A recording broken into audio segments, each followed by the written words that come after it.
Frères et sœurs, assalamu alaikum. Bienvenue dans cette vidéo. L'histoire d'aujourd'hui est très unique. Quand on l'entend pour la première fois, on a l'impression qu'il s'agit d'un film. Mais non, ce n'est pas un film, c'est une histoire réelle à 100%. Le centre de cette histoire inspirante est une femme qui habite aux États-Unis. Son parcours est un parcours plein d'aliénation, de douleur, de désespoir, de résilience et de foi. Et s'il vous arrive de vous sentir déprimé et de toucher le fond, non seulement en matière de foi, mais dans la vie en général, souvenez-vous de cette histoire et utilisez cette histoire comme une source d'espoir, car elle est vraiment très inspirante. Alors, comme j'ai déjà dit, l'histoire est centrée sur une femme qui a vécu toute sa vie aux États-Unis d'Amérique. Elle est née et a grandi en Amérique. Elle faisait partie d'une famille religieuse et son père était un homme religieux qui était actif et impliqué dans leur communauté.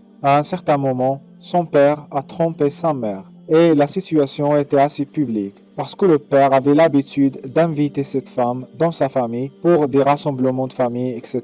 Et elle a présenté cette femme à sa femme et à ses deux filles comme une amie de la famille. Mais l'histoire était différente, bien sûr. La mère savait que son mari le trompait avec cette femme. Vous pouvez donc imaginer à quel point cette situation était difficile pour la mère et aussi pour les deux filles, et plus particulièrement pour la fille qui est au centre de notre histoire d'aujourd'hui. L'homme n'était pas vraiment un père exemplaire, et surtout pas un mari exemplaire. Non seulement la femme voulait divorcer, mais la fille voulait aussi que sa mère prenne cette décision. Et dans un monde où les enfants généralement opposent l'idée du divorce et de la séparation des parents, on trouve que dans ce cas, la situation était un peu différente. Une situation rare où la fille a insisté que sa mère divorce son père. Et c'est exactement ce que la mère va faire. L'histoire était publique, en particulier dans leur communauté religieuse, et par conséquent, la mère et la fille vont être expulsées de cette communauté. C'est à cette période que la fille a commencé à suivre des cours d'anthropologie à l'université et s'est posé de nombreuses questions auxquelles il n'a trouvé aucune réponse. L'aliénation et le traitement qu'il a reçu de la part de la communauté et de la part de sa grande famille après sa décision de soutenir sa mère dans son divorce a poussé la jeune femme à chercher d'autres alternatives. L'alternative était tout simplement de ne croire en rien. Les années ont passé et peu à peu, il a entamé ce qu'il a décrit comme une journée spirituelle, en cherchant des réponses, en lisant et en explorant. Il s'est intéressé au bouddhisme et a même fini par pratiquer la sorcellerie. Et subhanallah, après tout cela, il ne se sentait pas satisfaite. L'année 2020 est arrivée et il l'a décrit comme l'année la plus pire de sa vie. À l'époque, sa seule source de revenus consistait à enseigner l'anglais à des étudiants en ligne. Et à cause de ce qui s'est passé en 2020, il a perdu son emploi et sa seule source de revenus. C'était un emploi à temps partiel, il n'avait que très peu d'argent et il ne gagnait que juste assez d'argent pour survivre. Les choses vont devenir pires lorsqu'il était viré de son emploi. Un événement très mauvais va prendre place dans sa vie. Par respect pour elle, je vais éviter de parler de ce qui s'est passé. Mais après tout cela, elle était enceinte et elle n'était pas prête à devenir une mère. Elle savait qu'il devait prendre une grande décision. Il devait décider de garder l'enfant ou de ne pas le garder. Tout le monde dans son cercle et dans sa famille s'attendait à ce qu'il décide de ne pas garder l'enfant. Mais il a dit qu'il avait eu une expérience très spéciale où il a senti et entendu une voix dans sa tête. La voix lui a dit qu'il allait garder l'enfant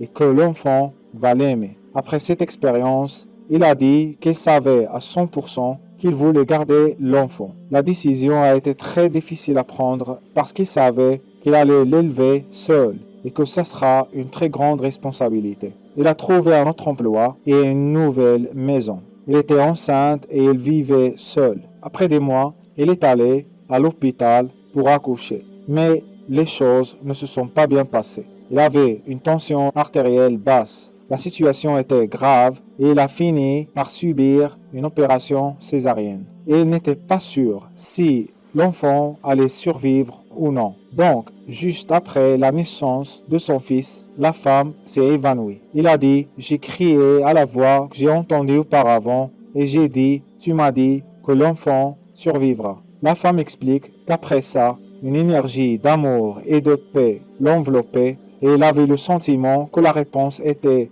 que tout sera bien et que l'enfant va survivre. Alors après cela, l'enfant va survivre. Le temps passe, la femme garde son emploi et continue sa vie. Elle raconte que sa vie est soudainement devenue pleine d'événements inattendus, essentiellement beaucoup de mauvais événements, des maladies, etc.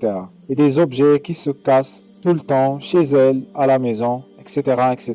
Cela a duré un certain temps et il dit que c'était comme si il était ciblé par un démon ou quelque chose de ce genre. Après cela, le temps continue à s'écouler, il a commencé à se sentir établi, il essayait de guérir de tout ce qui s'est passé et de toutes les mauvaises expériences qu'il avait vécues dans sa vie. Il dit qu'à un moment donné, il a eu l'impression que tout allait bien, mais il sentait toujours qu'il manquait quelque chose. Il ressentait comme s'il avait un vide à remplir. Il est retourné à son parcours spirituel, mais il dit qu'il n'était pas satisfait. Et après un certain temps, par pure coïncidence, il a fini par rejoindre une communauté composée principalement de musulmans. Au début, il craignait que les gens de cette communauté vont faire des jugements ou qu'ils vont essayer de la pousser à se convertir. Il explique que ce n'était pas le cas. La femme explique que le respect qu'il a reçu de la part de cette communauté était incroyable. Il a donc été traité avec amour et respect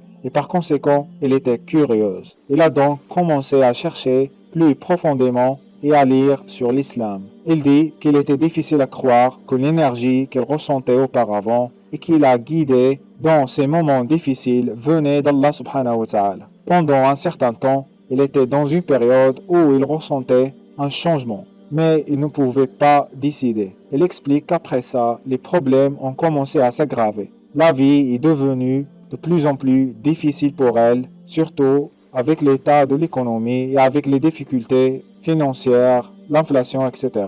La détérioration de ses relations familiales, des problèmes au travail et les récents événements mondiaux. Tous ces éléments l'ont poussé à approfondir sa compréhension de l'islam, prendre le Coran et commencer à le lire. Et après avoir lu le Coran, il a créé un post qu'il a partagé sur les réseaux sociaux où il expliquait ses sentiments, etc.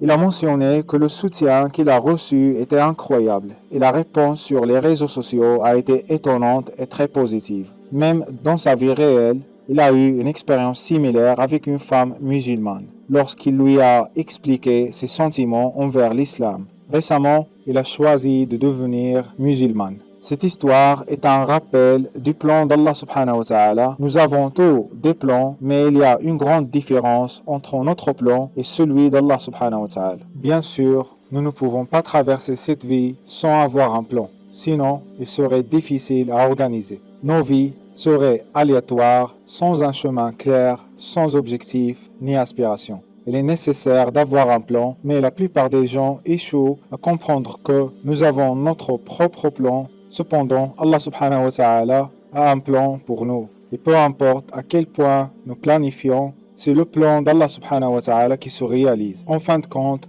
nos vies suivront le plan tracé par Allah subhanahu wa ta'ala, mais il est toujours nécessaire pour nous d'avoir notre propre plan. Nous planifions nos relations, nous planifions nos carrières, mais est-ce qu'on obtient toujours ce qu'on veut? Ce n'est pas toujours le cas. On obtient que ce qui est destiné par Allah subhanahu wa ta'ala pour nous. La femme dans cette vidéo, par exemple, n'avait pas prévu d'avoir cet enfant, mais il l'a eu. Et il n'avait pas prévu qu'il allait prendre la décision de devenir musulman, mais il a pris la décision. Il dit que c'était une intervention divine, ce qui est vrai à 100%. Cette histoire nous rappelle également de la guidance d'Allah subhanahu wa ta'ala. Allah subhanahu wa ta'ala nous guide toujours. Nous devons tout simplement chercher et trouver les signes, car souvent ces signes sont présents devant nous. Allah subhanahu wa ta'ala dit dans le Coran: إنك لا تهدي من أحببت ولكن الله يهدي من يشاء. Cette ayah était destinée au prophète Mohammed sallallahu alayhi wa sallam car il voulait guider son oncle vers l'islam,